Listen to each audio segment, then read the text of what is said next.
Hello, I'll be talking about this code to calculate the products, the cost from the quantity. So from here, it's basically two parts of the code. One is to read or take information from the input file, which is the input.txt with already set values we put in, and also the second part to print out the output into the output file. So I'm sorry for the sound. I'm on holiday right now. I'm so sorry. So Daha did half, then I did the other half. I think we're supposed to record separately, but it's fine. I'll just record it. So I'll start with the input. We set the structure product to have different names, and with it there'll be quantity, unit price, and total value. That's just the different values and the identities. So the maximum was 100. We set the discount to 0, and we set the total inventory value to 0. So when we open the input valve or the input txt, we read it for the name, for product count. So since it's while, for each of the count, for how many stuff there are, they'll count it in. They'll add more as there are more. So that's the name. So this is the string. This is the integer for quantity, and this is the cost per unit, or the unit price.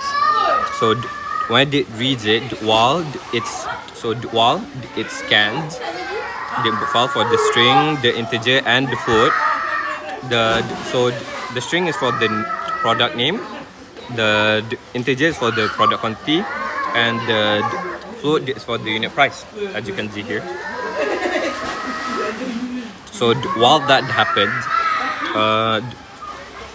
the different values are being set in while multiplying quantity with the unit price, and also total inventory value.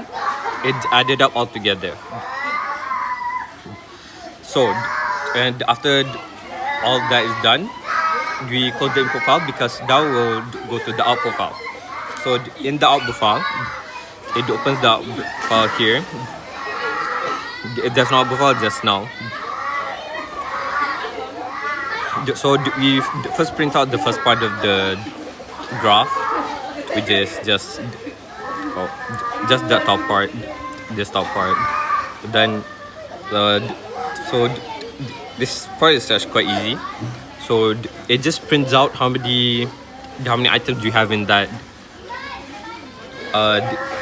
in the forward, but from the input. So from the wall, there's different sets of values for different counts. So since so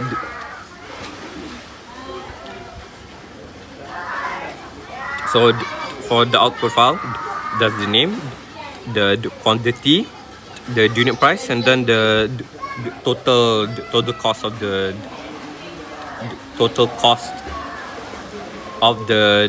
specific items. So for that, it reads the screwdriver, hammer, drill, wrench. It will output the total value of each thing together, the quantity times unit price, and therefore the total inventory value, it just adds up together in the end. But total inventory value, what that was already this. Oh man, this was already set during the input, where the total unit price, or total inventory value, it's just all the products together, because it's repeating until the count is the total count. So when you put it all together, it is put into this graph, which gives us different total inventory. So I can put different, let's say instead of 25 screwdrivers, I put 20. I'll run it.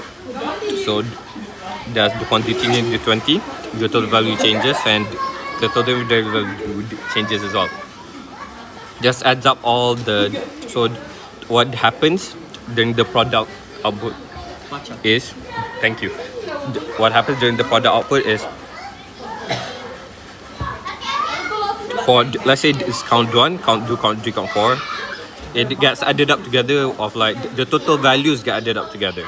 So the product count do 1 for total value plus product count do, and etc, will get the total value, and that's how we calculate it. If it was hard to understand, I'm so sorry. I'm outside. And yes, thank you for listening to my TED Talk.